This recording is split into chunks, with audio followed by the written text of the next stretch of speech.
Hi everyone, Rachel here, your co-host with Elevate. I am sitting with Leah Pegram. She is the founder of Her Sacred Circle.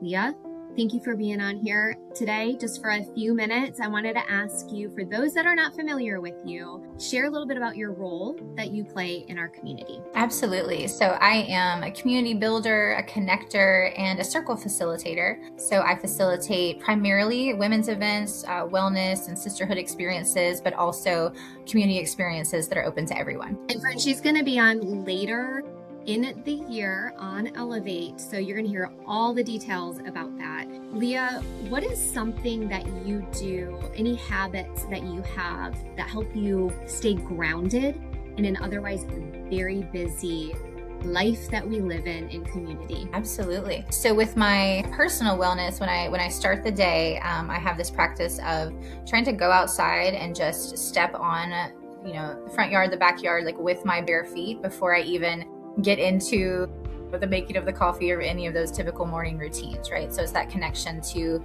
the earth, to my own body, to my own breath. And for me, that's really important. And then in the context of community, grounded into community, I want to show up in as many community spaces that really pull on my heartstrings. So whether that's a sister circle or an incredible workshop that, one of our wellness, practitioners here in the area are hosting, anything that gets me around people that live here on the Grand Strand to know who my neighbors are, that feels really grounding to me as well. Like, can I make this area feel like a small town? Because, it can be. We can get that small town energy even when there's a lot of people here. And so I think connection to self and Absolutely. Then remembering to connect to others consistently. I think that's so important to just take a moment, especially first thing in the morning, and step out, put your feet on the ground. It sounds lovely. I know that you've listened to a few of our episodes.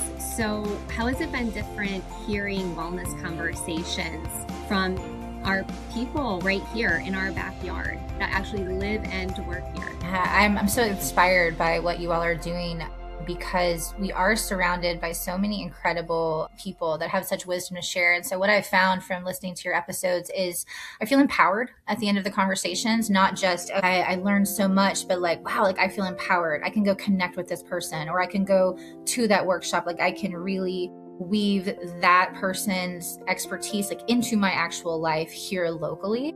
And again, it kind of goes back to my last question of getting to know our neighbors, right? We have incredible people here. So I get really excited to see who your new guests are and be okay, how do I connect with them? Where can I learn more? And, and really tap into the incredible, well of wellness, really, that you're giving us access to. Yeah. Are there any stories or individuals in the community that you would love to hear on here? Oh my goodness. There are so many. A couple of that come to mind. Javon Frazier is an incredible woman here locally that focuses on womb wellness and works a lot with women. And she's been an incredible mentor in my life personally. And Teresa Bennett Yates is a sound healer in the area, and a Reiki master, and she is just someone that I learn from on the daily. And so those are, two personal mentors that I hold. And I mentioned Janine Anderson to you last time we were talking. She's with Lovejoy Studios, and she and her husband are just such a bright light in our area, and I love all of them.